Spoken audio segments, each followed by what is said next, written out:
যারা বলেন দোয়া কবুল হয় না, দেখেন নিজেদের সাথে মিলে কিনা। এই পাঁচটা শর্ত যদি পাওয়া যায়, মুহূর্তেই আপনার দোয়া আরশে যে নক করবে। এক নম্বর শর্ত আকলুল হালাল, হালাল খাওয়া। কি খাওয়া? আমরা দুইটাই খাই, হালালও খাই হারামও খাই। বেশি খাই কোনটা? হ্যাঁ ঠিক আছে, আমি কই নাই কিছু, আপনারাই কইছেন।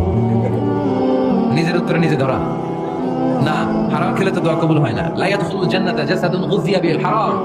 ওই দেহ কখনো জান্নাতে যায় না যে দেহ হারাম খেয়ে বর্ধিত হয়েছে। কেন দোয়া কবুল হয় না? মিলিয়ে নেন নিজের জীবনের সাথে, জাস্ট একটু মিলিয়ে নেন। খেয়াল করেন, আকলুল হালাল এক নম্বর শর্ত। ইউর ইনকাম শুড বি হালাল, ইউর ফুড শুড বি হালাল, ইউর ড্রিঙ্ক শুড বি হালাল, ইউর ফ্ল্যাট শুড বি হালাল, your bank balance should be হালাল। চিল্লায় বলেন ঠিক কিনা?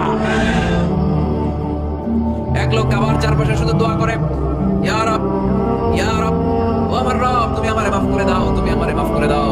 এই সাহাবীর কান্নাকাটি দেখে, এই লোকের কান্নাকাটি দেখে অন্য সাহাবারা বলল, আজকের সব সওয়াব এই লোকে নিয়ে যাবে, সব সওয়াব দাস তোমার। এর দোয়া কবুল। আল্লাহর হাবিব বলেন, ওয়া মাতআমুহু হারাম, যা খায় হারাম খায়, ওয়া মাশরাবুহু হারাম, যা পান করে হারাম, মালবাসুহু হারাম, তার ড্রেস আপ এটা হারাম টাকা থেকে আসে। ফাআন্না ইউস্তাজাবু লাহু, কেমন করে আল্লাহ ওর দোয়া কবুল করবে? আল্লাহ টাকা পড়ছে নাকি? ইন্নাল্লাহা তাইয়্যিব লা ইয়াকবালু ইল্লা তাইয়্যিবা। আল্লাহ নিজে পবিত্র, আল্লাহ পবিত্র ছাড়া কোনো অপবিত্র জিনিস গ্রহণ করেন না। জিহাদের ময়দানে একজন সাহাবী ছিল, সর্বপ্রথম তীর মেরেছিল। নাম কি বলতে পারবে? সাআদ বিন আবি ওয়াক্কাস রাদিয়াল্লাহু তাআলা।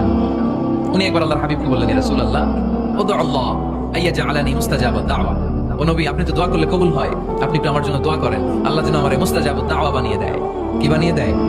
মুস্তাজাবাদ দাওয়া মানে কি জানেন? যিনি চাইতে দেরি, কবুল হতে দেরি হয়। আল্লাহর হাবিব বললেন, ইয়া সাআদ, হে সাআদ, আতিব মাতআমাক তাকুন মুস্তাজাবাদ দাওয়া। সাআদ, তুমি যেটা খাবে এটা হালাল খেও, হালাল খেলেই তুমি মুস্তাজাবাদ দাওয়া। সুবহানাল্লাহ পড়বেন না? আকলুল হালাল শারতুন লিকবুলি দুআ, দোয়া কবুলের প্রথম শর্ত। হারাম খেয়ে দোয়া করলে ওই দোয়া কখনো কবুল হবে? দুই নম্বর শর্ত, দোয়াটা করতে হবে একজনের কাছে, তিনি কে? চাইতে হবে একজনের কাছে, তিনি কে? মসজিদে যে আল্লাহর কাছে চাইলেন, দরবারে যে বাবার কাছে চাইলেন, দোয়া কবুল কবুল হবে? হবে? চাইতে হবে একজনের কাছে, তিনি কে? অন্য কোথাও যেন আমরা না চাই। মাজারে যে চাওয়া যায় না, মাজার জিয়ারতের জন্য যাবেন, যে সালাম দিবেন, নিজের জন্য দোয়া করবেন, কবরে শুয়ে থাকা লোকটার জন্য দোয়া করবেন। ওখানে কিছু চাওয়া যাবে? চাইবেন কার কাছে? দুইটা গেল শর্ত। তিন নাম্বার, ইয়াকিন থাকতে হবে যে আমার দোয়াটা কবুল হচ্ছে।